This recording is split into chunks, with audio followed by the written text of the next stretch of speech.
Las brujas son seres que esperan a que te descuides y te roben el alma. Yo les traigo dos historias sobre brujas, o eso es lo que se cree. Suscríbete y dale like. Primera historia. Escuchen bien, amigos, porque lo que les voy a contar no es un cuento inventado para asustar niños alrededor de una fogata. Pasó en mi rancho, un lugar perdido en las vastas llanuras del interior, donde los caminos de tierra se pierden en el horizonte y el nearest vecino está a horas de caballo. No les diré el nombre exacto, porque hay cosas que mejor quedan enterradas, pero imagínenlo, hectáreas de tierra árida, salpicada de arbustos espinosos, un corral oxidado para unas cuantas vacas flacas, un granero que huele a heno seco y polvo, y una casa de madera y adobe que mi abuelo construyó con sus propias manos. El sol quema todo el día, dejando la piel reseca y agrietada, y de noche, el frío se cuela por las rendijas como dedos helados. Yo tenía 22 años entonces, fuerte de tanto arrear ganado y reparar cercas bajo el calor implacable. Mi vida era simple: levantarme al amanecer, ordeñar las vacas, revisar las trampas para coyotes que merodeaban el perímetro, y caer exhausto en la cama al anochecer. No había mucho tiempo para soñar con amores o aventuras. El rancho era mi mundo, y el aislamiento mi compañero constante. Mi padre había muerto unos años antes en un accidente con un caballo desbocado, dejando todo en mis manos. Mi madre se había ido a vivir con una hermana en una ciudad lejana, cansada de la soledad. Así que estaba solo, con solo el viento y los animales para compañía. Todo cambió una tarde de finales de otoño, cuando el cielo se tiñó de un naranja sucio y el aire olía a tormenta lejana. Estaba reparando una cerca rota cerca del límite sur del rancho, donde la tierra se encuentra con un cañón seco lleno de rocas y maleza. Sudaba profusamente, el martillo golpeando clavos con un ritmo monótono, cuando oí un sonido que no encajaba, un canto suave, como una melodía arrastrada por la brisa. Al principio, pensé que era el viento jugando con las ramas, o quizás mi mente agotada inventando cosas. Pero miré hacia el cañón y la vi, una mujer caminando despacio entre las piedras, con un vestido largo de tela descolorida por el sol, el pelo negro ondeando como humo detrás de ella. No parecía perdida, pero tampoco de por aquí. Sus movimientos eran fluidos, casi como si flotara sobre el terreno irregular. Me acerqué con cautela, dejando el martillo en el suelo. —¿Necesita ayuda, señora? —grité, mi voz resonando en el vacío. Ella se detuvo y giró la cabeza hacia mí, y juro que el viento se calmó en ese instante. Sus ojos eran de un verde intenso, como el musgo que crece en las rocas húmedas después de una rara lluvia, y su piel era suave, sin las marcas del sol que todos llevamos en estos parajes. Sonrió, una sonrisa que me hizo sentir un calor extraño en el pecho, como si hubiera bebido un trago de licor fuerte. —Solo estoy pasando, joven —respondió con una voz baja y ronroneante, como el rumor de un arroyo oculto—. Pero si ofreces agua, no diré que no. El camino es largo. Le di de mi cantimplora, y mientras bebía, noté detalles que me inquietaron un poco, aunque no supe por qué en ese momento. Sus uñas eran largas y afiladas, pintadas de un rojo oscuro como sangre seca, y llevaba un collar hecho de piedras irregulares, como guijarros del cañón, atados con hilo tosco. Hablamos un rato. Me dijo que se llamaba Elena, que venía de un rancho aún más remoto al oeste, y que viajaba buscando hierbas medicinales que solo crecen en estos cañones. Sus palabras eran hipnóticas, contándome de plantas que curan dolores profundos, de cómo la tierra susurra secretos a quienes escuchan. Me sentí atraído, como una polilla a una llama. Era la primera vez en meses que hablaba con alguien que no fuera un comerciante de paso. Esa noche, de vuelta en la casa, no pude sacarla de mi mente. La cena fue simple: frijoles recalentados y pan duro, pero comí sin apetito, reviviendo su sonrisa en mi cabeza. Dormí inquieto, soñando con ella caminando por mis campos, tocando el suelo y haciendo que brotaran flores silvestres en medio de la sequía. Al despertar, encontré una flor pequeña y roja en el alféizar de mi ventana, una que no crece en estas tierras áridas. La guardé en mi bolsillo, pensando que era una coincidencia, quizás traída por el viento. Al día siguiente, volví al cañón con la excusa de revisar trampas, pero en realidad esperaba verla. Y allí estaba, recolectando raíces de un arbusto espinoso. Me invitó a ayudarla, y pasamos horas juntos. Sus manos rozaban las mías al pasarme las herramientas improvisadas, un cuchillo viejo y una bolsa de tela, y cada toque enviaba un escalofrío placentero por mi espina. Me contó más sobre su vida, cómo había aprendido de su abuela a leer las nubes para predecir lluvias, cómo preparaba tónicos que daban vigor a los débiles. Me ofreció uno, un líquido amargo hecho de hierbas que recogimos, y lo bebí sin dudar. —Te dará fuerza para el rancho —dijo, mirándome con esos ojos que parecían ver dentro de mí. Desde entonces, Las visitas se hicieron rutina. Salía temprano de las tareas para encontrarla en el cañón, o a veces ella aparecía cerca del corral al atardecer, como si supiera exactamente cuándo estaría solo. Nuestro vínculo creció, hablábamos de todo, de la dureza de la vida en el rancho, de sueños que nunca se cumplieron, de la soledad que nos unía. Una tarde, bajo un cielo nublado, me besó. Sus labios eran suaves pero fríos, como piedra pulida por el agua, y en ese momento, sentí una oleada de euforia, como si toda la fatiga del día se evaporara. «Eres mío ahora», murmuró, y no lo tomé como una advertencia, sino como una promesa. Pero poco a poco, las cosas empezaron a torcerse. Al principio, eran detalles pequeños. Me despertaba con moretones inexplicables en los brazos, como si alguien me hubiera apretado fuerte durante la noche. El ganado se ponía nervioso cuando ella se acercaba, las vacas mugían y pateaban el suelo, y una vez, un caballo se encabritó sin razón, casi tirándome al suelo. Las cosechas, que ya eran escasas, comenzaron a marchitarse en parches extraños, formando patrones como espirales en la tierra. Encontré animales muertos en el perímetro, conejos y aves con los ojos vidriosos, sin marcas de depredadores, solo secos como si les hubieran succionado la vida. Yo mismo me sentía cambiado. Al principio, el tónico me daba energía, pero pronto empecé a debilitarme. Mis músculos dolían constantemente, como si hubiera trabajado días sin descanso. La piel se me ponía pálida, con venas azules prominentes, y tenía sueños vívidos donde Elena me visitaba en la oscuridad, susurrando palabras ininteligibles mientras sus manos se posaban en mi pecho, absorbiendo algo vital de mí. Una noche, me desperté gritando, convencido de que sombras se movían en las esquinas de la habitación, formándose en su silueta. Intenté ignorarlo, atribuyéndolo al cansancio o a la imaginación. Pero una tormenta cambió todo. El cielo se abrió esa noche, lluvia torrencial golpeando el techo como dedos insistentes. Salí a asegurar el corral, linterna en mano, el barro chapoteando bajo mis botas.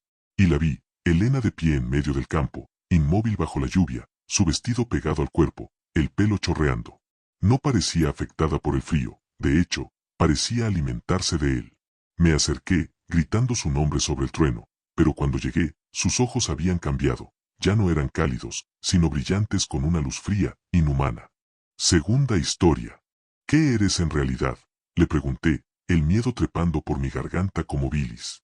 Ella rió, un sonido que cortaba el ruido de la tormenta, bajo y gutural, como grava raspando metal. Soy lo que la tierra escupe cuando está hambrienta, joven. Te elegí porque eres fuerte, y tu fuerza me nutre. Extendió una mano, y sentí un tirón invisible, como si mi energía fluyera hacia ella. Las sombras a su alrededor se solidificaron, envolviéndola como un manto vivo, y vi flashes de visiones, otros hombres antes que yo, marchitos y abandonados en cañones olvidados. Luché contra el pánico, retrocediendo paso a paso. «Aléjate», grité, pero mis piernas flaqueaban. Tropecé en el barro, cayendo de espaldas, y ella se inclinó sobre mí, su aliento oliendo a tierra húmeda y podredumbre. «El amor es un intercambio», susurró, sus uñas arañando ligeramente mi mejilla, dejando surcos que ardían. En un arrebato de desesperación, saqué el cuchillo que llevaba en el cinturón, el mismo que usábamos para las hierbas, y lo blandí hacia ella. No la toqué, pero el gesto la hizo retroceder, siseando como un animal herido. Corrí de vuelta a la casa, atrancando la puerta con todo lo que encontré, mesas, sillas, incluso el viejo rifle de mi padre. Pasé la noche acurrucado en un rincón, temblando, oyendo rasguños en las paredes y susurros en el viento que llamaban mi nombre. Al amanecer, la tormenta había pasado, y ella no estaba por ninguna parte. Pero el rancho estaba marcado, un círculo de tierra estéril donde estuvo, y en mi espejo, vi arrugas prematuras en mi rostro, como si años me hubieran sido robados. Han pasado décadas, y nunca la volví a ver. Pero en noches de tormenta, oigo su canto en el viento, y siento ese tirón sutil, como si parte de mí aún le perteneciera. Vendí parte del rancho, contraté ayuda para no estar solo, pero el miedo persiste.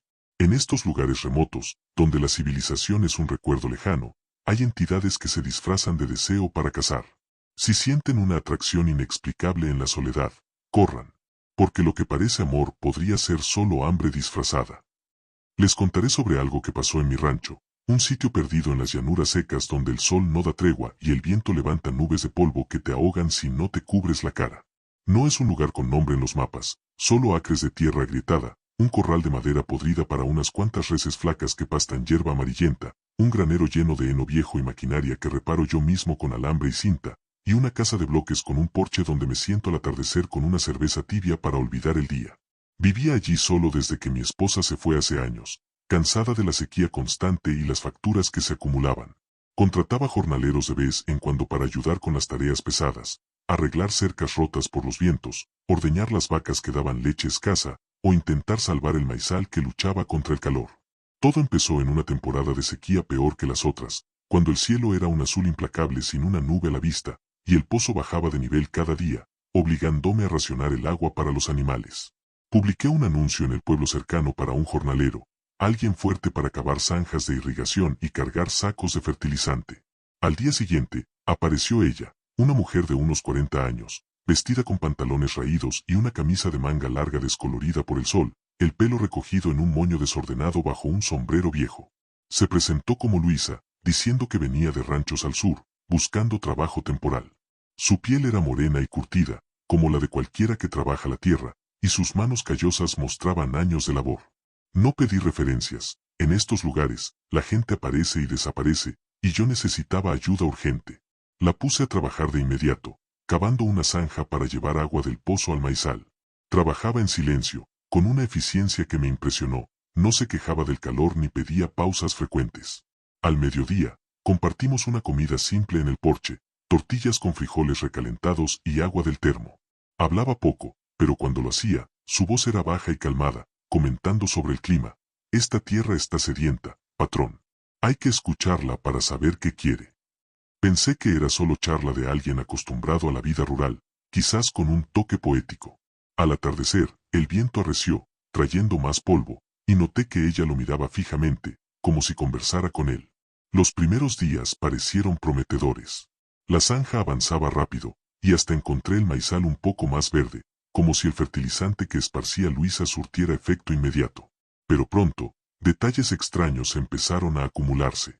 Las reses en el corral se ponían inquietas cuando ella se acercaba, mugían y retrocedían, con los ojos blancos de miedo, como si olieran humo o un depredador.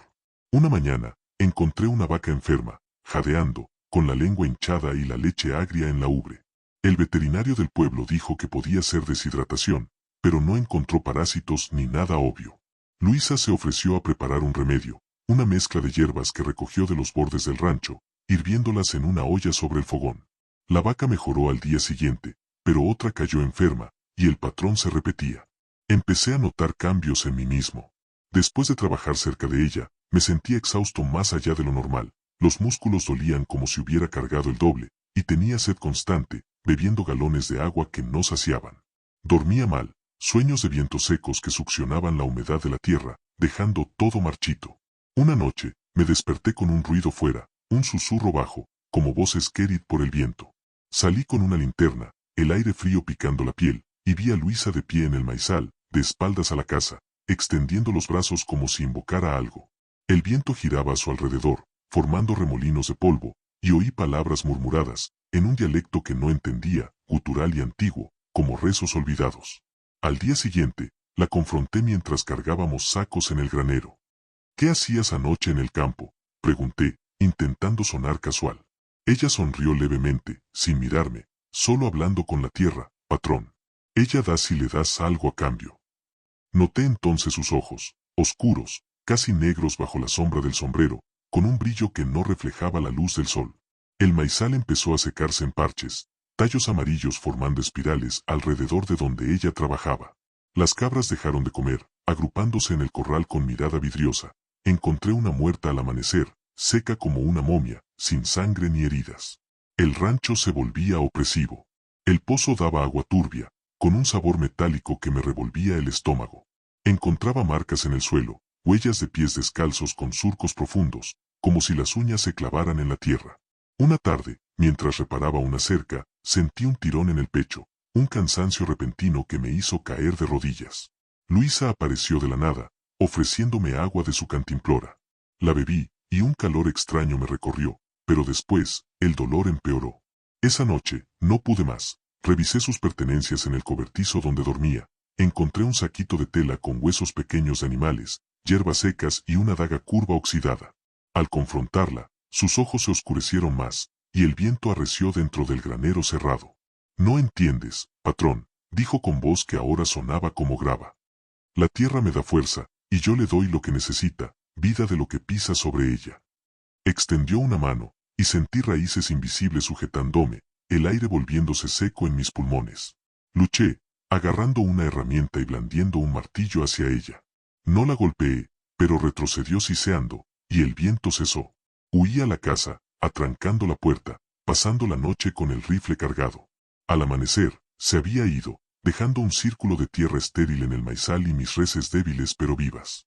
El rancho se recuperó lento, contraté ayuda nueva, y la sequía terminó con lluvias tardías. Pero aún siento esa fatiga en días ventosos, y oigo susurros en el polvo. En lugares aislados como este, donde la supervivencia es una batalla diaria, aparecen personas que no son lo que parecen, succionando la vida para alimentarse. Si contratan a alguien que parece demasiado eficiente, observen el viento, podría estar escuchando órdenes que no son de este mundo.